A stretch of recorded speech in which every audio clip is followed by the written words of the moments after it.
परमेय संख्या ऐसी संख्या होगी जिसे हम P बटे Q के रूप में लिखेंगे, जहाँ P और Q एक पूर्णांक होगा, ठीक है, और Q 0 के बराबर नहीं होगा।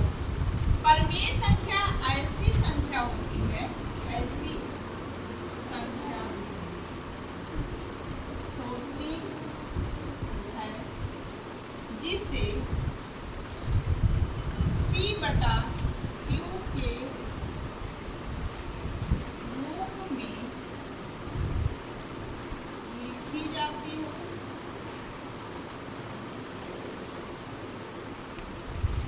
जहाँ P, Q एक पूर्णांक है, जहाँ P और Q एक पूर्णांक है तथा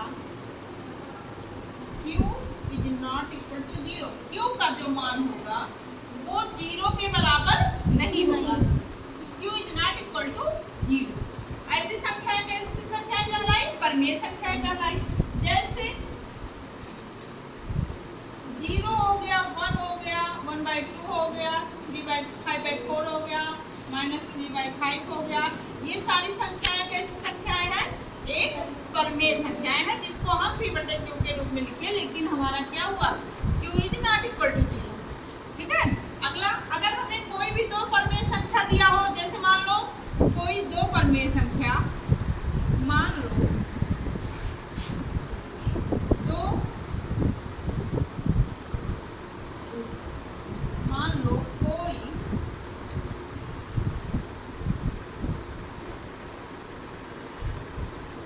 कोई दो परमेय संख्या का हमें जोड़ना हो, घटाना हो, या गुणा करना हो, या भाग करना हो। कोई दो परमेय संख्याओं का पहला नंबर जोड़ना हो, जोड़ना, सेकंड घटाना, थर्ड क्या होगा?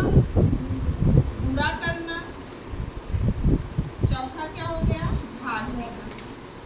हम क्या करेंगे? हम कोई भी दो परमेय संख्या हमको दिया रहेगा, उन दोनों परमेय संख्याओं से हम उन संख्याओं को जोड़ेंगे, घटाएंगे, गुणा करेंगे, भाग करेंगे।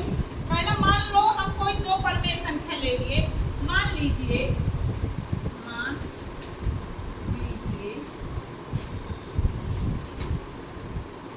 कि पहला परमेय संख्या ले लिए, मान लो हम 5/4 ले लिए, और दूसरा परमेय संख्या हम ले लिए -8/12 ले लिए।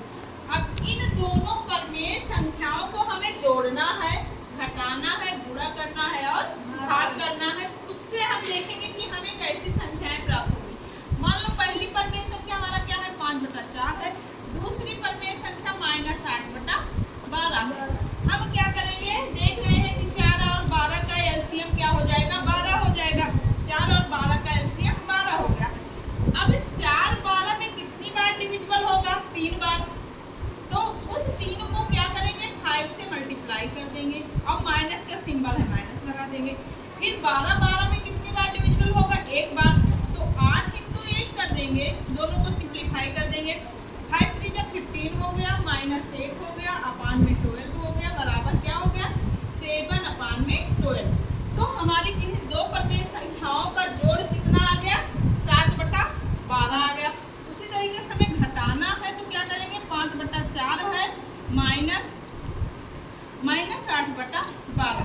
जब ब्रैकेट ओपन करेंगे तो माइनस माइनस का मल्टीप्लिकेशन क्या हो जाएगा? प्लस हो जाएगा। तो 5/4 और प्लस क्या हो जाएगा? 8/12। फिर वही प्रोसेस हमारा आ गया। 12 हो गया, हमारा एलसीएम हो गया। 4 का 12 में 3 बार मल्टीप्लाई हुआ, +8 × 1 हो गया, इक्वल टू क्या हो गया? 12 + 8, 15 + 8 अपान में 12, 15 8 23 अपान में 12। तो उन दोनों परमेय संख्याओं का हमें क्या नाम सब्सट्रैक्शन क्या प्राप्त हो गया?